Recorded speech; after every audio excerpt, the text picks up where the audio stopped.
Welcome back to Bay Area Vista. I'm Janice Edwards. Looking toward the presidential inauguration of Barack Obama in just a few weeks, what are the social implications of the first black president of the United States taking office?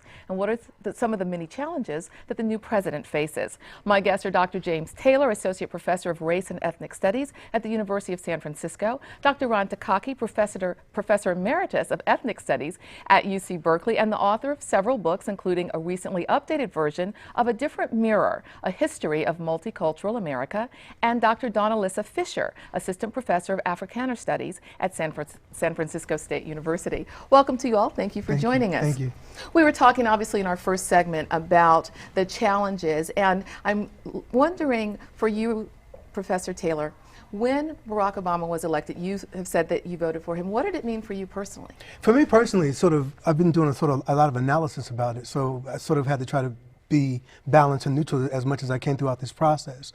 But for my grandfather's sake, who's been dead for more than 30 years, and for the fact that my mother, who's in her 80s, had to sit in the back of the bus in South Carolina with 6 of her 7 children, and for my ancestry in general, it was a deeply moving moment. So for their sake, it was powerful for me. And for my children's sake, it was also a powerful moment, knowing that in this country, a black man can be elected president. And that's, I think, a powerful thing that previous generations could not realize. Yes. Dr. Takaki, you're? Well, I'm a historian.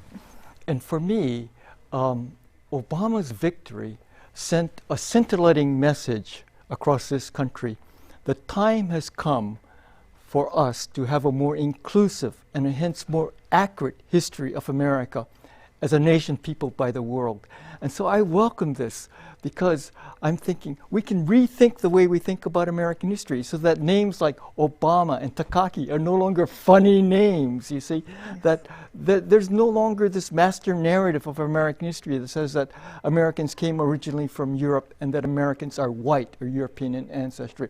Obama is challenging this master narrative of American history.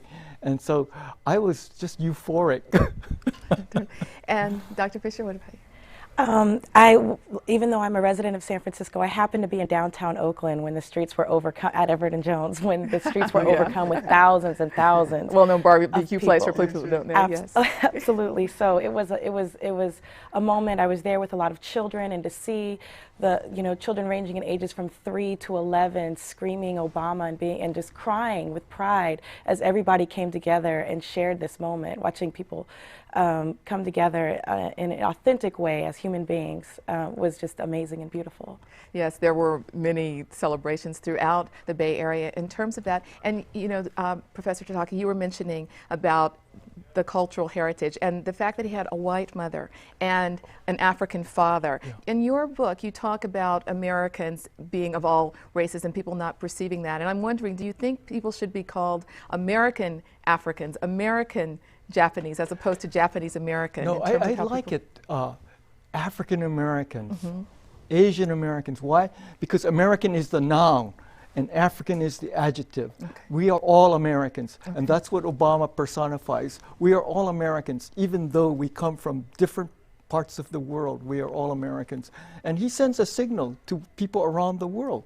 Hey, in America, we can do it. Do you think there are too many expectations? I'll ask you, Dr. Fisher, you work with a lot of students, and with the hip-hop generation, we saw record turnout among voters. But now, and I was talking with Dr. Duffy in the first segment about some of the centrist appointments. Are your students concerned about it being more politics as usual than it appeared to be during the election? Yes, not just my students, but actually my age mates who are now like young professionals. I think that we had that, absolutely, we had that initial euphoria from the time that he took Iowa until November 4th. We had euphoria. We were coming together to support, to do what we need to do politically. What I appreciate about maybe my age mates would be that we haven't stopped. Using new media and new technology such as Facebook, there were, just to give an example, there were petitions going around to try to support Barack Obama in electing and the decision makers to elect Linda Darling Hammond as heading up education. And then when Arne Duncan was chosen, there were then petitions to, I think this is a quote, to fire Arne Duncan. But the point is not to get caught up in the semantics, but to get caught up in the fact that the participatory aspect of democracy has not been lost. And not only just the idea that my generation and others as well still feel that they have a say, and that it's not only to get Obama into office, but then to hold the administration accountable and to stay active. Yes, and that accountability is going to be a question. Dr. Taylor, what do you anticipate with looking at what we're facing in this country, the toughest times we've seen in many, many decades? Yeah, one has to wonder if it was even possible for Barack Obama in a normal American sort of political cycle or climate or economic climate, that something as catastrophic as this moment made it so difficult for Americans that they were willing to go with the hope that Barack Obama, I think, promised. So I think in a real sense, Barack Obama sort of represents the potential that America has, and I think in a real sense we have the opportunity to see powerful transformation in American society as a result of Barack Obama's campaign. So that's about it. And Dr. Takaki, on a personal note, I know that we were talking before the segment too about your in-laws and how when you began dating your wife, who is Caucasian, they had a strong reaction. So I'm wondering, in terms of what you hear and in terms of people who are not African American, well, what's the reaction? Think about it. You know, Barack's parents are interracial. Huh? Right. When my wife and I were married, in 1961, there were still anti-miscegenation laws in many states in this country. But those laws were declared unconstitutional by the Loving case. So, and that opened it up for Barack Obama. But with Barack Obama, he personifies this new unity, this cross-racial unity, and he's proud of it, you see. And so I think what's going to happen in the next census is that more Americans are going to check more than one box to identify themselves as race. When you think about African Americans, about 80% of them are actually of mixed racial heritage, and they include the descendants of Thomas Jefferson, who fathered the 4 children of Sally Hemings, you see. So, and the Latino population is almost 80% mixed race, and a growing segment of the Asian American population also of mixed race. I think this is the bright future of America, you know. Frederick Douglass said, I belong to a blended race, you know. He wanted to acknowledge his biracial parents. Yes, and in your book, certainly that's what you talk about too, a comprehensive history with contributions from everyone. But I'm wondering too, and Dr. Taylor, you touched on this a little bit, and you mentioned, Dr. Fisher, the accountability. These tough times ahead are going to take a lot of patience. The war is not going to be over overnight. The economy is not going to turn around overnight. What do you think it will take for people who do feel this euphoria to stay the course in terms of continuing to understand that it may not always look like what you thought on November 4th or November 5th? Anyone wanted to?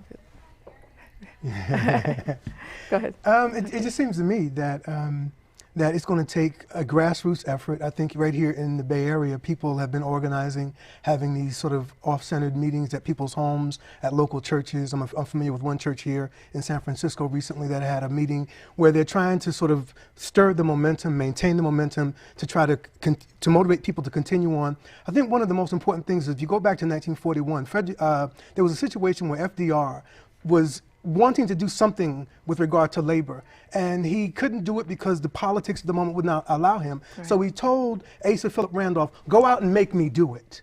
Go out and create a crisis moment. And that's what Martin Luther King mastered, was creating, and as he called it, dramatizing a moment of crises in which the president is then forced to act. And if people study political history, they will understand that the president will only do what the people make the president do, and what the president and Congress people sort of are forced to do by the momentum of the demos, the people. And I think that's what the advantage of this moment is, that Obama is open to that. And I think if the people stay organized, get organized, and agitate, as Dr. Takaki just mentioned, Frederick Douglass says, agitation, agitation, agitation. Power concedes nothing without demand. It never has, it never will.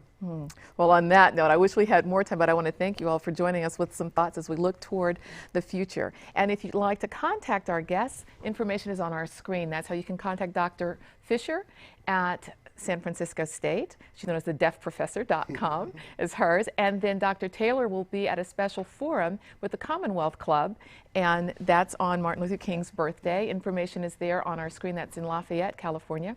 And once again, Dr. Takaki's book is A Different Mirror. So thank you all again for joining us. Thank you. And we'll be back with Silicon Valley Faces when Bay Area Vista continues. Stay with us.